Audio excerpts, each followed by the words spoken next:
Hello, everyone. Welcome to Overtime. My name is Nicholas Lamar Suter. With me today is Commander Lance McMillan, 𝐒𝐻𝐢𝐿𝐴 in person, and of course, Operator Starsky. Gentlemen, how are you all? Doing well. Good.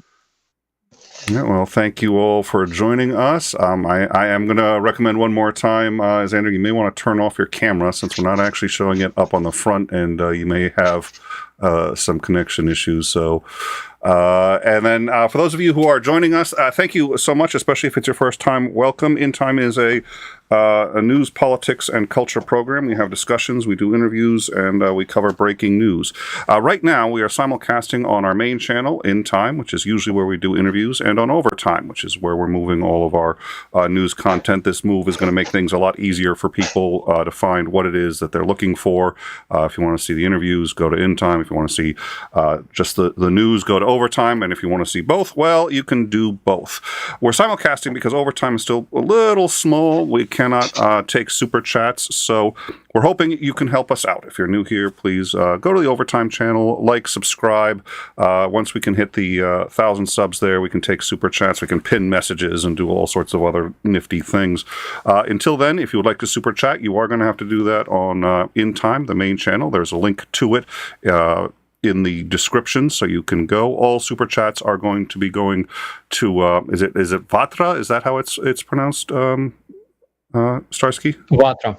Yes. Vatra. So it's the charity of Starsky's Choice, and as always, we will be donating all super chats in full to that charity. So feel free to do that. Again, since Overtime is still a smaller channel, can't do it there just yet. Like, subscribe. Also, if you go to our Discord, we will be hanging out afterwards. Operator Starsky won't be able to join us. He needs his beauty rest. But the rest of us will be there. McMillan, 𝐒𝐻𝐿𝐴, and myself. So come join us on the Discord and be a part of the conversation. So, Operator Starsky, what can you tell us about the latest week in Ukraine? Wasn't bad. It all started with the new year, as you probably know. On the new year, Russians hit Kyiv and Ukraine in general multiple times. On New Year's Eve, they conducted a massive missile strike on Ukrainian cities. Around 20 missiles were launched, and the next day, on the new year itself, it was in the night, I think, they launched 40 kamikaze drones that were purchased in Iran. And the next day, they basically repeated the attack. So 100% of those drones makes it 85. 85 drones were intercepted successfully, which is a new record for Ukrainian anti-air defense. And after that, they again conducted numerous strikes on Dnipro, on Zaporizhia region. Currently, almost every day, Russian invaders are shelling Sumy region and Chernihiv region as well, as far as I remember. And today they hit Kherson again.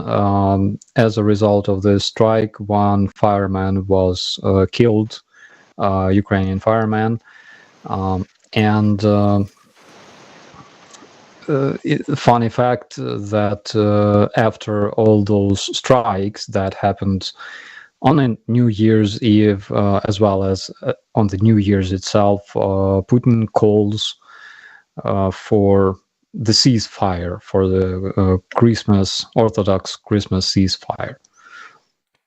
The attack that killed the fireman, that happened less than 2 hours after the ceasefire was supposed to go into effect. Is that correct? Yes, that is correct. And we also had two air alerts after announcing this ceasefire. All right, so it almost sounds like Russia isn't abiding by their own ceasefire. Now, Russia has actually accused Ukraine of violating the ceasefire. So can you tell us a little bit about that ceasefire and how it came about and what's going on with it right now? First of all, I would like to tell you a bit of a history behind that. So in 9 years, Russia never kept their word about ceasefires. So first in June 2014, Ukrainian president announced a ceasefire in Ukraine. That ceasefire had to last since June 20 until June 27. But Russians didn't stick to the ceasefire. They kept opening fire at Ukrainian positions. Then we remember there was 𝐒𝐤𝐬𝐜𝐸 tragedy in Ukraine. 366 Ukrainian soldiers died as a result of this. Russians promised so-called Green Corridor to let Ukrainian troops move out, but as soon as they started moving out, Russians opened fire and killed 366 Ukrainian soldiers. And after numerous attempts of announcing the ceasefire, Russians kept attacking 𝐓𝐢𝐦𝐿𝐴, they kept attacking Pisky, they kept attacking the Donetsk airport, and those attacks continued for 9 years. And even in 2019, when my brigade was deployed in the area of Svitlodarsk Bulge, again, we already had a new president. We already had a President Zelensky, and President Zelensky announced this big ceasefire, but it was never kept by Russians. I remember that since September and until almost March, September 2019 and until March 2020, when we were deployed at the Svitlodarsk Bulge, we had numerous contacts and shootouts with Russians almost every day. They tried to take our positions constantly. That's the period when one of our sergeants died heroically, and he became hero of Ukraine because during this attack he covered his comrade with his body and took most of the shells, and our brigade was later named after Sergeant 𝐍𝐢𝐜𝐴, hero of Ukraine. And this continues. I mean that there's absolutely no point, no sense in trusting Russia whatsoever. They will never keep their word. There's absolutely no sense in negotiating with them. And of course, there's no sense in negotiating with a losing party, right? So we gotta keep doing what we do. We know that there's at least 4 reasons that Putin for Putin's ceasefire. First of all, he wants to create the image of mortars within his internal audience. He wants to show that, you see, we are proposing such generous offer, peace, temporary peace, right, ceasefire and stuff like that, but they just keep attacking us like real fascists. Then they want to damage Ukrainian reputation, image, okay, international reputation, by showing that, you see, those fascist Ukrainians that are, of course, ruled by the evil America, they don't let peaceful Russian invaders celebrate Christmas. They have no heart. Of course, they need to regroup. They need at least 2 days of rest in order to improve their logistics, in order to bring more reserves and things like that. So that's the idea. Fourth reason is it was announced during the conversation with President of Turkey, Recep Erdogan. Basically, Putin said, we are ready to negotiate if Ukraine abandons its territories, which is basically half of Ukraine. So that's... and dissolves the government, right? Yeah. So those are 4 main reasons why Russia needs the ceasefire. And of course, that's the reason why it's impossible. Well, it sounds like somebody, it's somebody breaks into your house, you call the police, they're sitting there destroying everything, and they say, okay, I'm going to stop breaking stuff in your house. I'm going to have a ceasefire. I'll stop breaking stuff in your house if you agree to not call the cops. Yeah. All right, well, so let me ask you guys if you have any thoughts on where we are so far with Ukraine. I'll start with Commander McMillan. Any thoughts on the ceasefire, or The ceasefire, I think everybody knew from the start, is a combination of a propaganda effort. Oh, look, we're granting everybody this ceasefire and it's for the good of the soldiers who are suffering at the front, which they don't really give a damn about, and I think everybody knows that.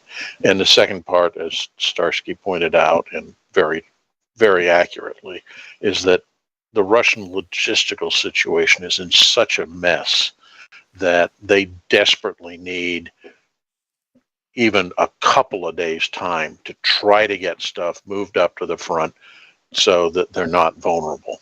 And that's what this is all about. This has nothing to do with, oh, we're letting people celebrate the holidays, et cetera, et cetera. It's theater. It's pure theater. now this was proposed by the head of the Greek, not the Greek Orthodox, sorry, the Russian Orthodox church, who is ostensibly a puppet of Putin and essentially does what he recommends. So, is the thing? Yeah, I mean, he's former KGB, for God's sake. That I did not. The head of the wait.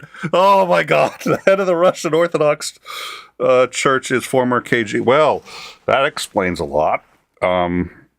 Wow, that'll take some digesting. Well, you got to remember, religion was essentially outlawed under the Soviet regime, but they kept religion going to a very controlled, minor extent, except virtually the entire Russian clergy were all working for some element of state security. And it was so they could identify if somebody came in and said, oh, Father, I'm feeling so oppressed by the evil, Soviet government. Ah, thank you, my friend. Go forth and be good. And then they'd immediately turn and call the authorities and say, go arrest Vladimir because he's, a bad egg. And that's how the system worked. And this guy is just, he got himself promoted up the ranks because he was a good clergy member. Mm-hmm. Oh, everything is it's just. I hate to just make blanket statements about countries that we oppose, because it makes it so easy to dehumanize people. But everything over there is fucking ass backwards. Excuse me, but it's just wow. Oh yeah, you cannot overstate how oppressive and controlled the government system in the Soviet Union was. I mean, it permeated every element of society, of people reporting on one another. Oh God! I mean, I was going to say, during the Stalinist era, it was not uncommon for children to report their parents for saying things. Well, that was the extreme, but it didn't get toned down all that much as you went further and further on from there. Well, that's why. I mean, that's There is this very there's this very famous story that was told in Soviet schools about a boy. His name was Pavlik Morozov. He's the most popular character around Russia and former Soviet Union. So this young boy was a pioneer, and pioneers in Soviet Union were kind of like Boy Scouts in the U.S. And the difference was that you could only join pioneers if you were a communist, And this Pavlik Morozov, according to this story that was being told in schools, this Pavlik Morozov reported his own father because his own father was hiding grain, crops. And of course, the reason he was hiding crops was to feed his family because, those were hungry times back in the USSR. But Pavlik Morozov, of course, reported his father, and his father disappeared into the night. So he was a national hero in the USSR, and everybody from this area knows this story. Well, especially in the U.S., if you don't know much about Russian history and culture, books like 1984 seem like they're complete science fiction, and the point was to be able to write about the Soviet Union without writing about the Soviet Union.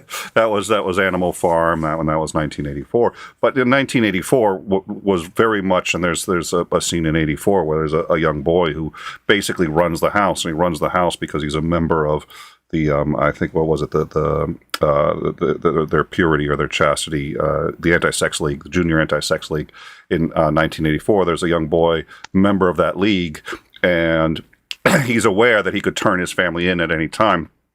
And the main character is aware that he actually will at some point. He's already decided to do it. He's just holding off on it because of all the power that he gets exercising, that he has control over his own parents because they're so terrified of him. And that was unfortunately, yeah.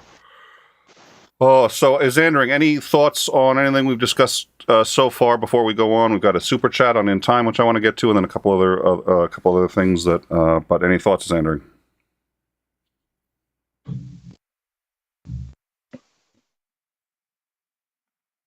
Yeah, I heard him. I thought I heard him. No.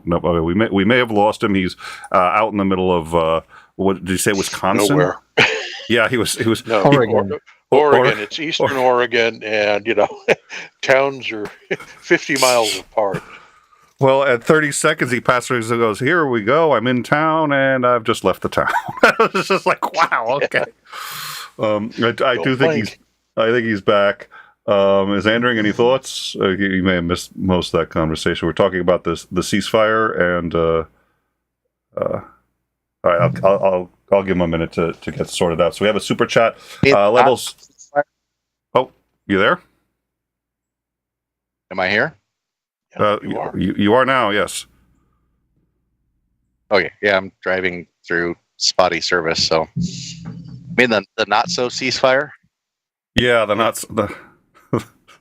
yeah. Yeah, so I was curious if you had any thoughts, but let me do this super chat here. That's level 70, Canadian 699. Hi Starsky, the Russians claim they broke through the Ukrainian defense lines in 𝐒𝐤𝐜𝐴 today. What's the actual situation there? Let's wait for the official information from our authorities. That's all I can tell at this moment. All right, thank you, level 70, very much for that super chat on In Time. We really appreciate it. If you want, anyone else wants to super chat, they can do it from. You got to go to In Time. It's a little complicated, growing pains. I do apologize for all the juggling, but we really appreciate your support and appreciate the support on Overtime. So we also learned, literally just as the show was starting, a few minutes before the show started, this is now, I think it's only about 20 minutes old. Russia preparing to mobilize an extra 500,000 conscripts, according to the Ukrainian military intelligence. They're saying that the mobilization is going to start in January, in addition to the previous 300,000 they had called up in October. This is obviously seen as a sign that Putin has no intention of ending the war anytime soon. Now, well, I do have a question for Macmillan on this, but for Starsky, any thoughts on this? Have you heard that? I mean, this is brand new. It's coming from Ukrainian intelligence. Yes, it was a report by the chief of Ukrainian military intelligence, and I think a couple of days ago he said that, according to our sources, they were planning to start this mobilization on January 5th. It's basically yesterday, and they were about to mobilize around 500,000 men. Additionally, which means that this invasion completely goes according to plan. So what I can say, again, I'm not sure if it's gonna change anything dramatically, because the personnel that will be mobilized will be, I think, even lower quality than those mobilized soldiers that they have now, because those at least have some experience, and it's not going to change anything dramatically. And in case they want to bury Ukrainian soldiers under piles of Russian mobilized men, they probably need around 5 million mobilized people, according to the rules of war, right? Because we have around 1 million soldiers right now in Ukraine, and I think that plus 500,000 plus million or two will not change anything much. Commander Macmillan, thoughts? Well, yeah, he's right that a 500,000 troops isn't really going to change the math that appreciably. The standard rubric you use in military circles is to ensure a successful offensive, you need a 3-to-1 superiority. And if Ukraine has, what is it, like 1.5 million troops mobilized right now?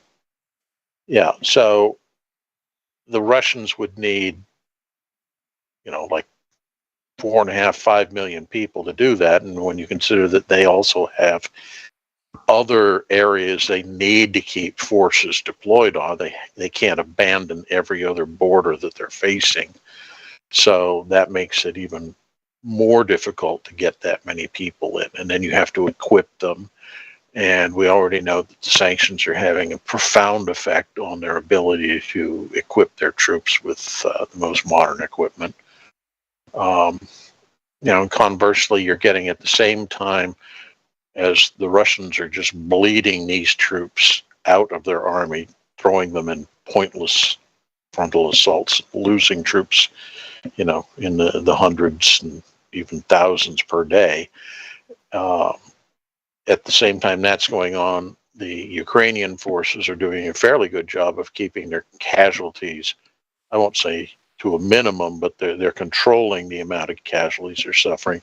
So their army is getting more and more experienced, and they're getting more and better equipment constantly from the West, as the Russians are doing just the opposite. So it's not a winning combination for them.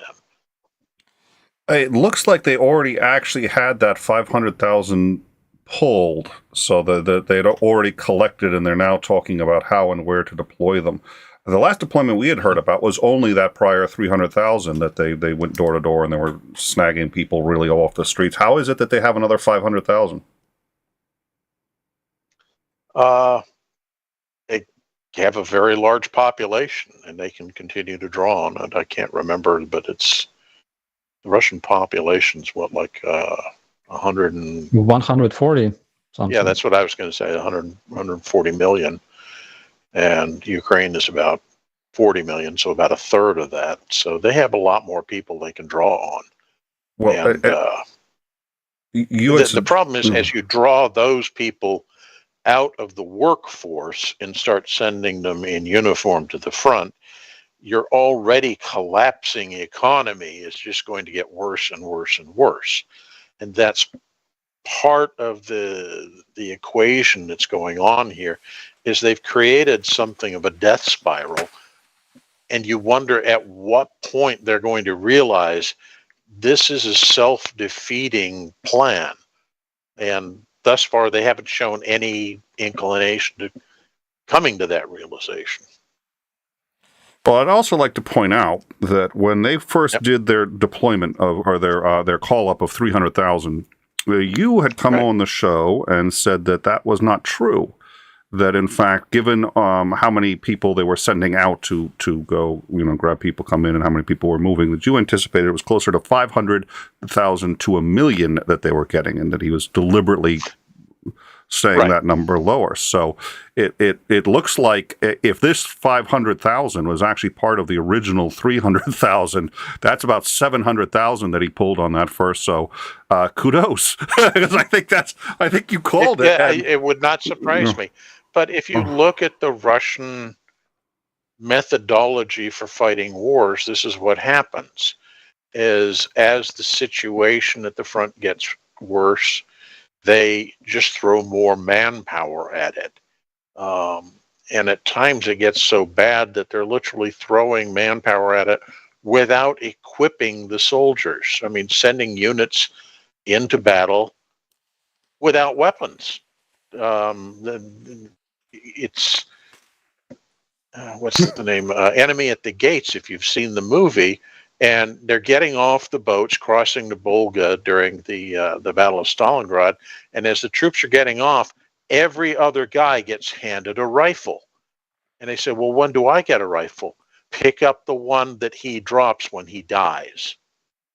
And I'm not saying that they're getting to that point, but I'm trying to say that's the mentality that they operate with, which is there is essentially an endless pool of manpower that they think they can tap into. And they will just keep sending these guys to the front until they overwhelm the enemy defenses with sheer manpower. All right. Yes. Yeah. Sorry, what? So assuming that they don't manage to pull out of this downward spiral and it moves to its logical conclusion, what do... Yeah, big F. But if it does continue as downward spiral and things don't keep improving and it just keeps getting worse, at what point does Russia admit that this isn't working and that they're defeated? Or, I mean, it seems like they're backing themselves farther and farther into an already pretty tight corner. I mean, what happens at the end of that? I think what we're looking at is, from a practical standpoint, the war really only ends in one of two ways. It ends when either there is a coup that ousts Putin and the new faction, even if they are hardline nationalists, which is probably the case of who's going to overthrow Putin, they decide that we need to at least take a step back, pause, and rebuild so we actually have a military that can go into this and fight this war and win. So that's number one option, is you get a coup. Number two is you get a bottom-up revolution which overthrows the Russian government and tries to establish something resembling a democracy. I don't think that one's very likely. There really aren't that many cases in Russian history where that occurs. Most revolution in Russia comes from the top down, not from the bottom up. So those are the only two end games I can see in the future right now. I hate to say this, it'll sound bad to say it to Starsky, but the truth is, even if Ukraine is successful in completely expelling all Russians from their territory, that doesn't end the war. The Russians can continue fighting simply because they've got the manpower and they don't want to give up. And, unless you have Ukrainian troops or NATO troops or somebody driving in and occupying Moscow to put an end to the war, just expelling them from Russia isn't going to stop the fighting. They'll continue to lob as they're doing now because they're so impotent on the front lines. They just lob explosive vehicles at the Ukrainians, bomb their cities. It's a terror bombing because they're impotent at the front. And yes, that absolutely. can, in theory, go on forever. Absolutely, I agree on that. Plus, there's this thing that KGB agents, KGB officers learn in KGB schools is never admit that they're guilty, never admit that they're wrong, basically refuse all the time.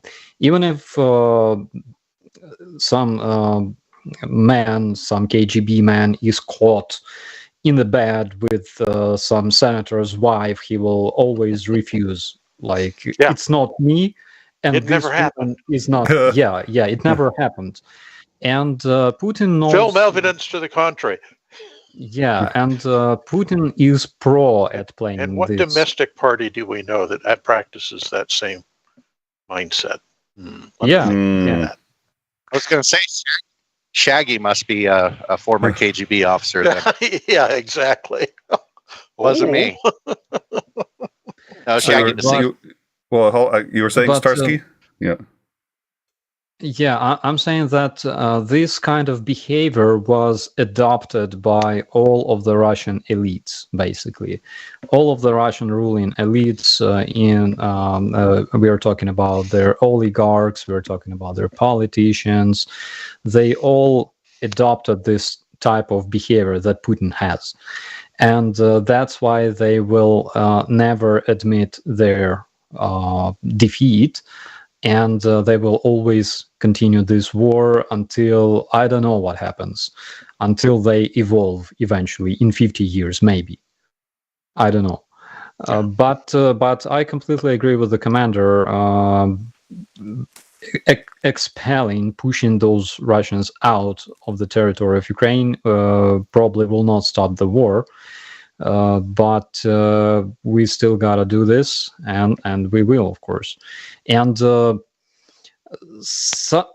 until today, I keep receiving commentaries from people that still convinced that we gotta have some negotiations or things like that. Again, Russia is losing.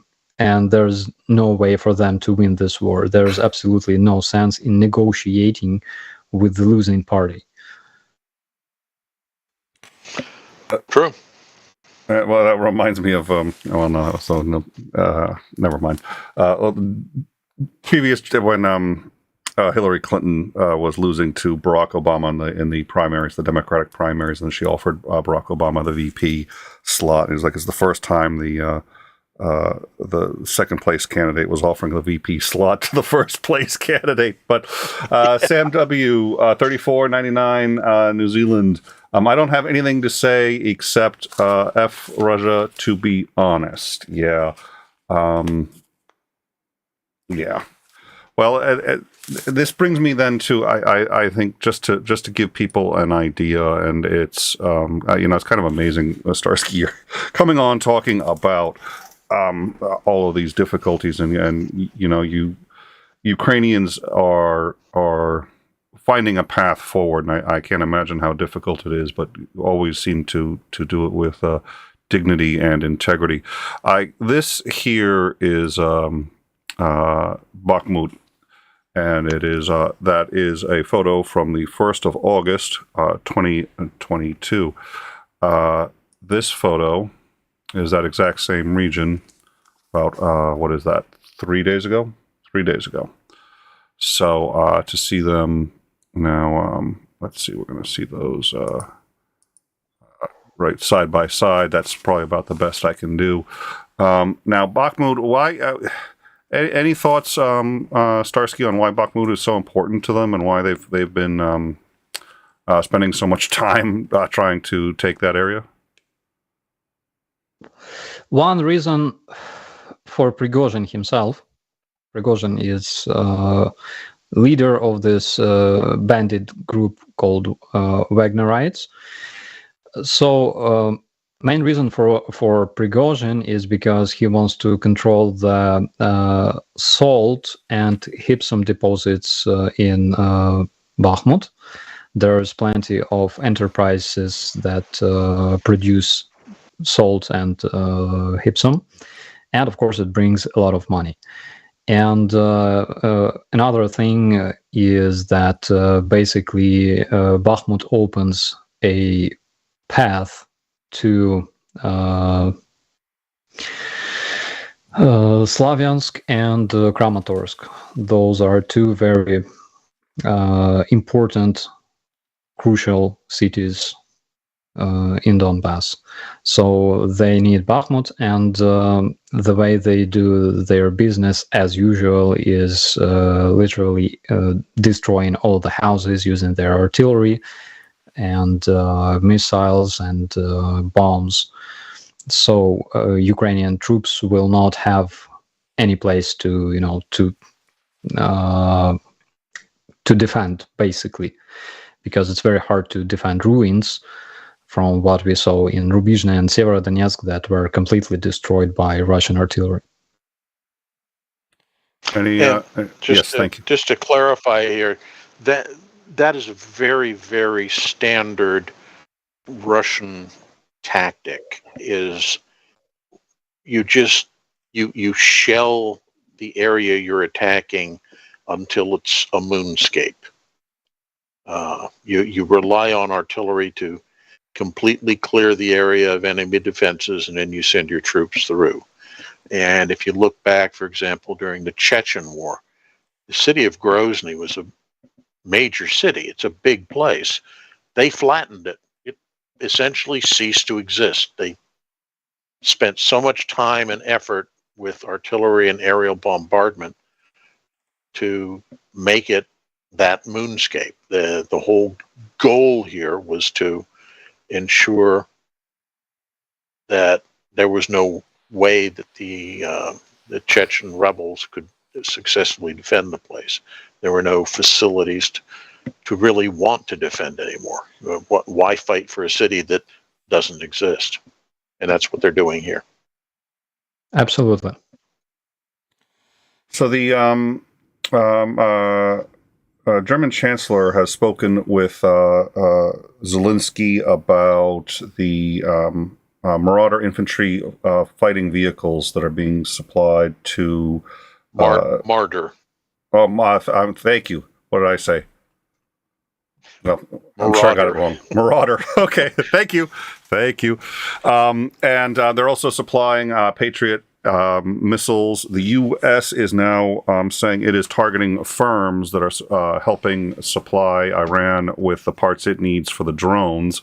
So hopefully there's some progress being made there. Operator Starsky, what do you see as the most important aid that can be given by other countries, the governments and or the people at this point to help Ukraine? Currently, I can agree with our General 𝐒𝐤𝐚𝐬, Chief of General Staff, who said that we mostly need howitzers at this point.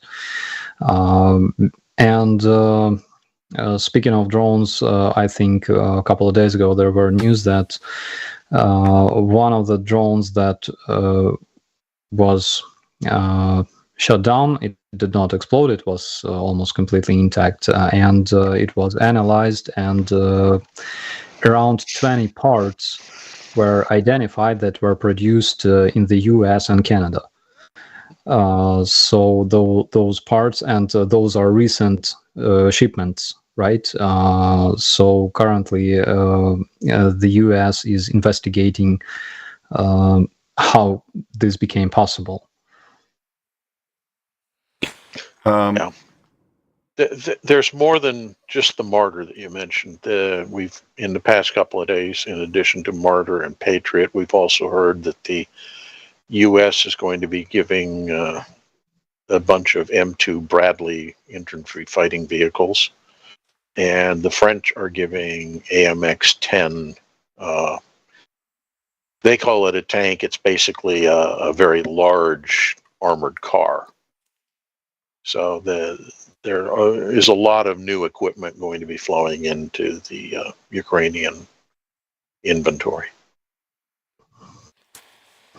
Yes, I think it will benefit us in terms of upcoming counteroffensives, because we need armored vehicles. We need a lot of them.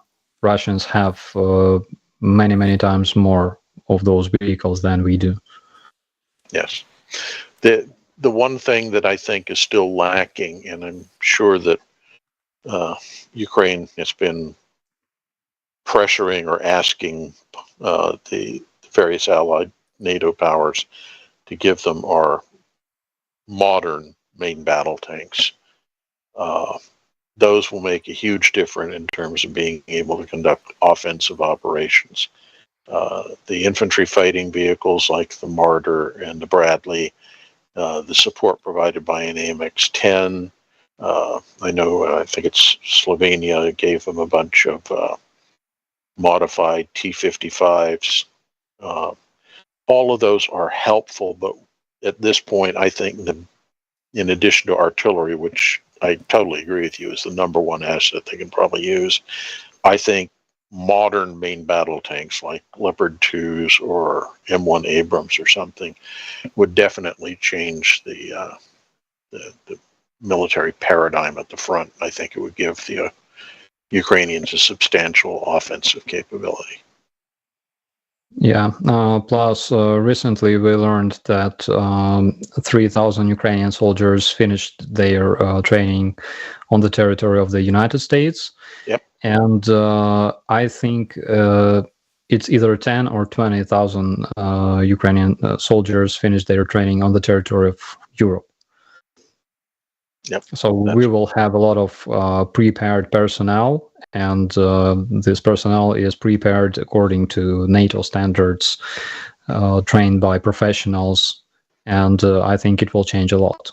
Oh, absolutely. Yeah, you cannot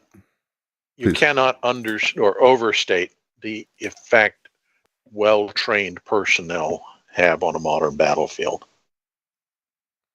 Ukraine's already been showing that. I mean, the Ukrainians, Ukrainians have already been significantly better trained than the Russians as it was, and that's you're already seeing the effect of that. As you guys have been, as Ukraine has been reclaiming territory. What have you guys been seeing in terms of mines? We heard at least when taking back Chernobyl, there were a lot of mines in the area, unexploded, undetonated munitions. How is that dealt with? I mean, I assume for the most part that actually has to be disarmed. You know, you actually have to have people go in, find it, and disarm it. Is that what's going on? How have you guys been dealing with that? I can tell you that our engineers work day and night. At this point, for example, here in my area, we hear all the time those shells or mines exploding. So they perform controllable explosion of those mines and shells and other types of ammunition that are being found, not only in the area of Irpin, but also brought to those not like training grounds. We call them polygons for some reason. I don't know. So they bring those to those specific places and destroy them. So we also know that a lot of foreign volunteers help us. There's quite a few voluntary brigades, voluntary groups, EOD groups that help Ukrainian rescuers and military engineers to find and neutralize those landmines and other EODs. All right, we've got another super chat here from Sam W. Thank you, Sam, on In Time. Thank you so much for your super chat, $34.99 New Zealand. I think instead of the normal air raid alarm siren, they should play 𝐓𝐢𝐦𝐞 on repeat instead. I don't even know what that is. What is that? So 𝐓𝐢𝐦𝐞 is a very, very famous song that was created during one of missile strikes on Ukrainian cities. One very talented Ukrainian composer created this song called 𝐓𝐢𝐻𝐚𝐴, and basically 𝐓𝐢𝐻𝐚𝐴 is effing Russians, and that's what we like to sing whenever we hear the sounds of the air alert. Right. Well, yeah. Well, unfortunately, you've been getting plenty of opportunity to do that. So I wanted to ask you a question as well. So according to a UN report, the Ukrainians will need at least $1.8 billion to restore telecommunications and power to pre-war levels. You had mentioned last time we talked that the people who work on the electrical grid and that work on the infrastructure, the power infrastructure in Ukraine, are heroes now. I think the way we would often look at firemen or policemen in the U.S. and so I wanted to ask you again about that, because I also know Zandring had at least one follow-up question there, and I'm sure he may have some other questions from our discussion today. But could you tell us a little bit about the power grid? What's its current status and that situation there? Yes. So the status of power grid. State of power grid was improved big time. I can say that at least citizens of Kiev celebrated New Year without blackouts completely.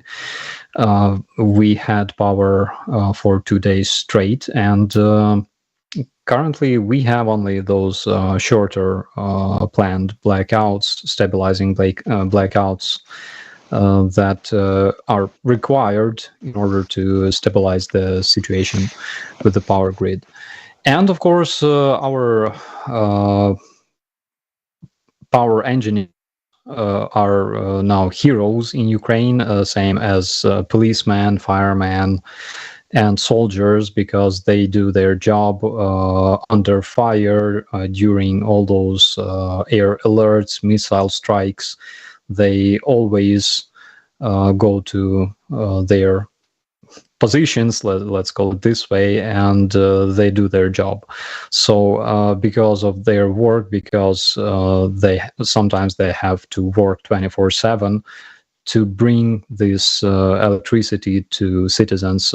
Because of them, currently we have what we have, and Ukrainian citizens are not freezing. We have enough electricity, I would say, enough to charge our gadgets and communicate and things like that. So they are amazing.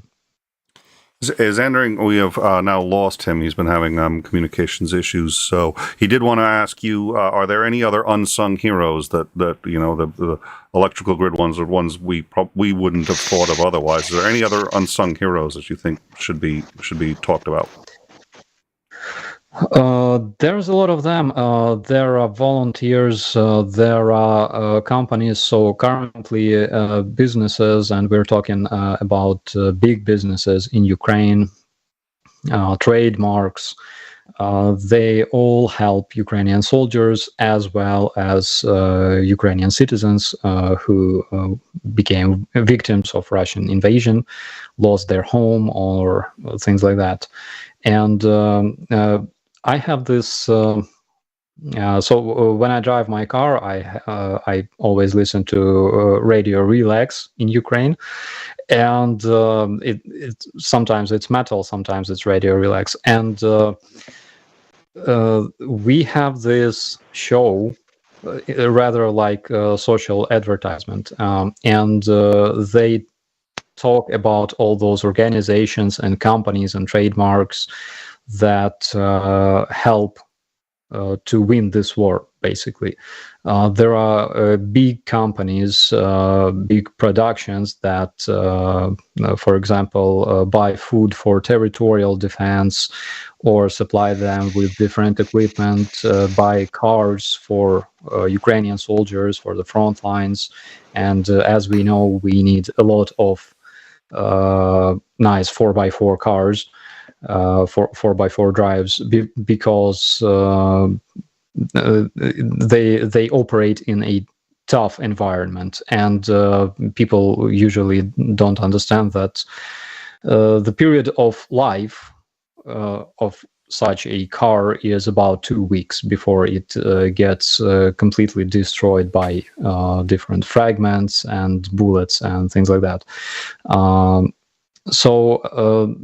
Actually, there's a lot of heroes in Ukraine, including businesses, including our states, workers, and people like that. So how are logistics holding up for your troops at the front? Because I know a lot of stuff is going to have to move by rail, and when the power system goes out, that means your ability to run trains to move supplies around and stuff. Are they holding out well from that perspective? Yeah, sure. Our railway works, and of course our automobile services also work. So we have a lot of deliveries. Here in Ukraine, we have local analog of DHL. Basically, it's called Nova Posta, or New Post. And those guys deliver everything. So if guys in Bakhmut need pizza, those guys can bring them pizza, for example, and things like that. Yeah, because, I mean, based on anecdotal evidence and intercepted cell phone calls and such, it sounds like the supply situation on the Russian side of the line is just an absolute mess. It sounds like there are units that go days at a time before they get food, and they're forced to forage. And in many areas of the front, they've been stabilized on those areas of the front for months. So everything's pretty much been picked over. So these guys are literally starving in their trenches. We know that they don't have good winter supplies for clothing or tents or anything like that to keep themselves warm and dry. And with the temperatures the way they are, that's got to be pretty miserable. So, yeah. Yeah, it's true. Yesterday in my stream, I think I showed this video of two Russian mobilized men. I think they came from Buryatia or Yakutia, because they spoke their local language. It wasn't Russian, but luckily there were subtitles. And basically they were saying this. So they were saying that they were left on the front lines, even despite they were promised during this mobilization in Russia. They were promised that mobilized men will not be sent to the front lines, but they are there instead of all those fancy paratroopers and Russian Marines. There's no Marines, no paratroopers, just mobilized men. And they said basically that they were given 1 MRE per man like 5 days ago, and nothing else. And also they have no water and nothing like that. And I think they must have been very, very desperate because they made such a video, because they were risking big time. Sure.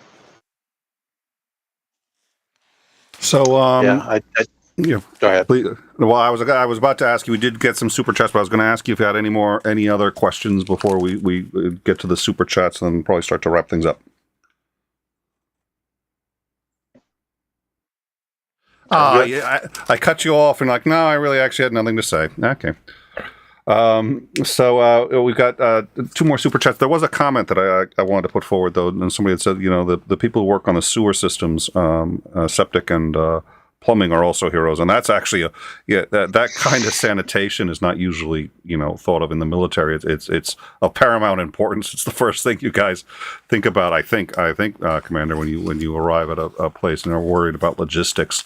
Oh yeah, and And if you don't want dysentery, if you don't want cholera, if you don't want any number of really unpleasant diseases, and it's really amazing how well, considering the war. And we had seen those photos earlier, and it's just considering what Russia is doing, and they're hell bent on destroying as much of Ukraine as possible. It's amazing how much of the infrastructure has been maintained.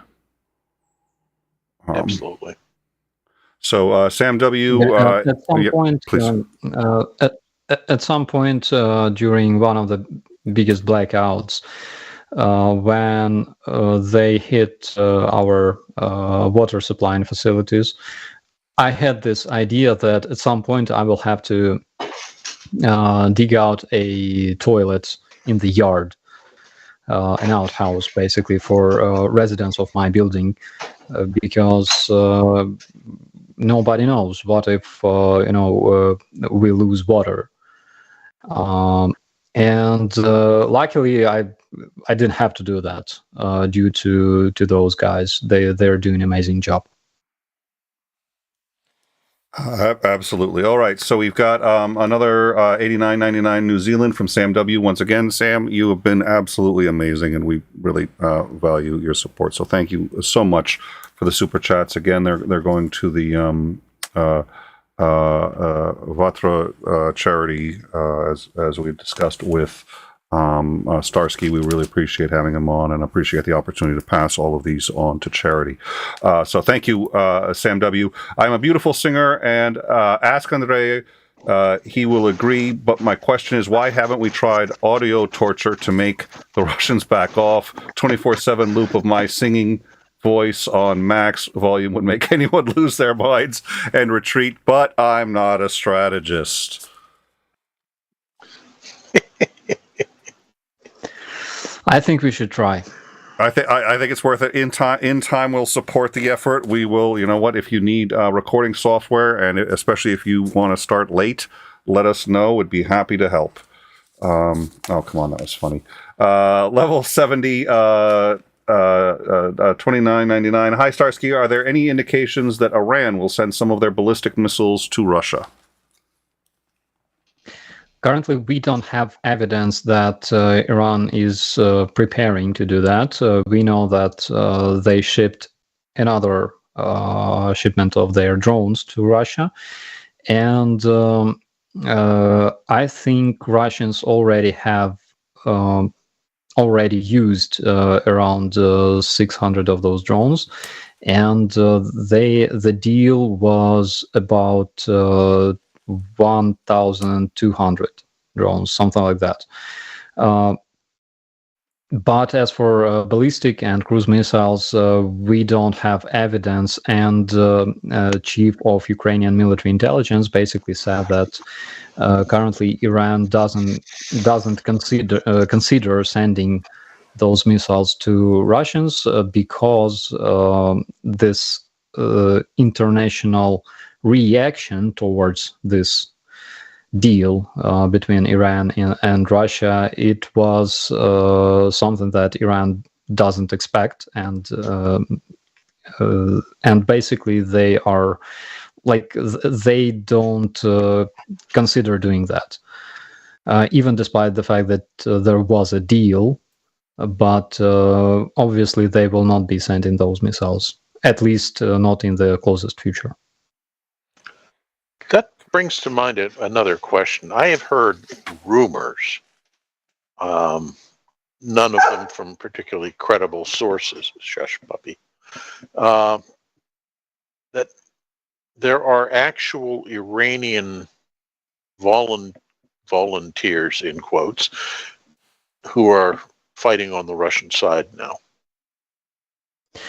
I didn't hear about Iranian volunteers, I've heard about some Syrian, some Libyan volunteers. They are not numerous, actually. There's up to 200 of them. And recently we received another report that Russia is recruiting volunteers in Serbia. Again, those are rumors, but we will see.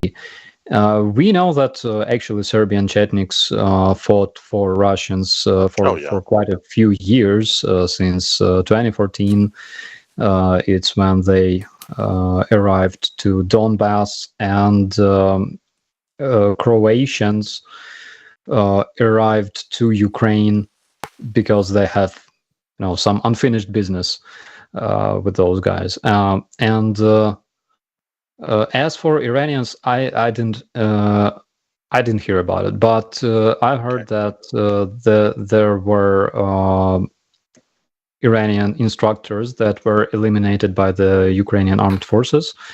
There was a HIMARS strike that killed those instructors, I think in the area of Kherson.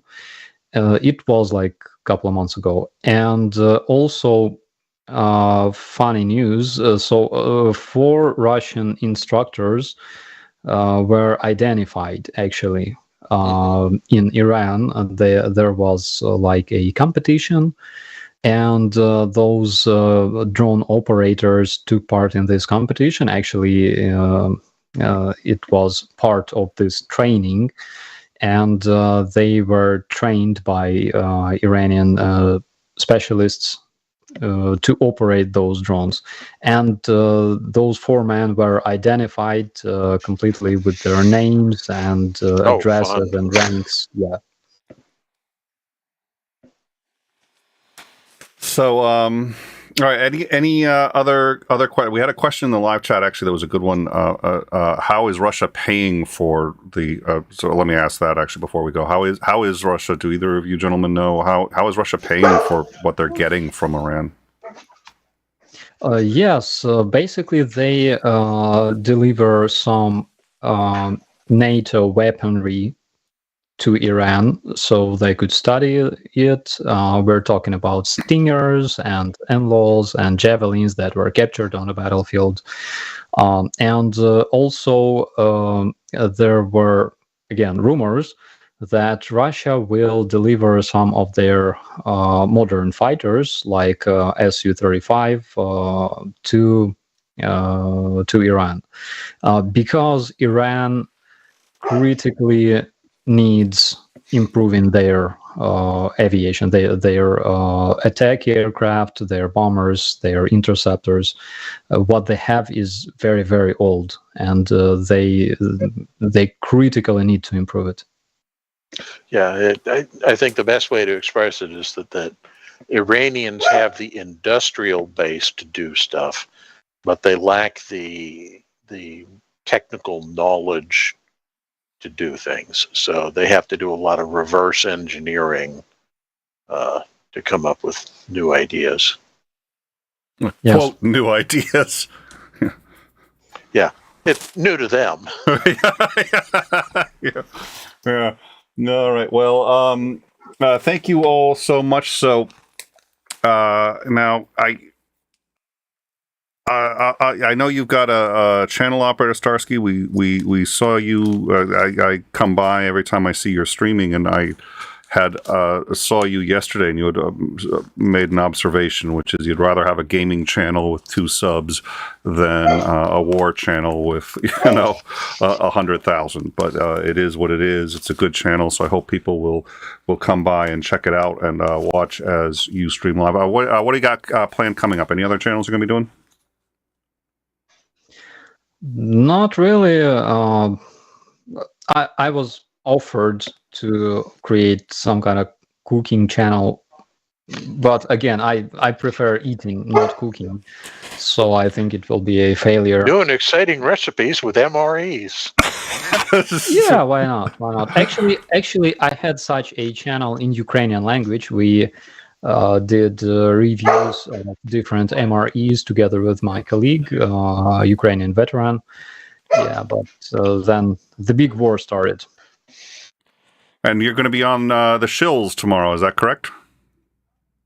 Yes, tomorrow I'll be with the shills in 25 hours. I don't know what time it is in your country. In 25 hours, roughly speaking. 3 p.m. Eastern. We'll drop a link to the shills if you don't have that already. I think there's a very good chance both Commander McMillan and I will be there as well. We'll also be in the you're on the Discord, but you won't be joining us for the after show. But McMillan and I will be in the VC. Anyone wants to catch up and talk with us, we'll be dropping another link to the Discord. It's also in the description. And again, we are trying to grow over time our sister channel. We need to get that to 1,000 subs as quickly as possible. It's just going to make life a lot easier for everybody. Until then, we've got this simulcasting thing, which is a pain in the neck, and the Restream bot, which everybody just adores.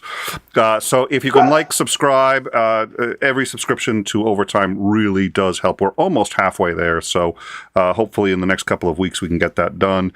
And if you like the show, if you like the content, please share it. That really helps us out as well. Any final thoughts, Starsky, before we go? Thank you so much for supporting Ukraine. Our genuine privilege and pleasure. Thank you all, and we will see you on, barring any breaking news and anything really crazy happening in the House of Representatives in the U.S., which is fine. Yeah, long shot, right?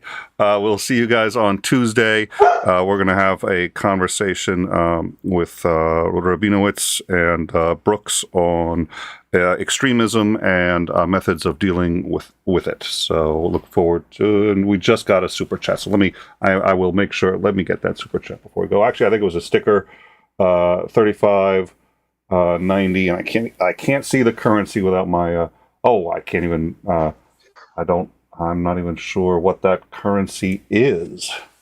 So, but thank you very much for your support. We really appreciate it. And, so it helps us bring shows like this and other our content on both channels. So thank you all for your support. We really appreciate it. Thank you, Operator Starsky. It was a delight as always. Probably see you tomorrow, and see everyone else on Tuesday. Have a good night all.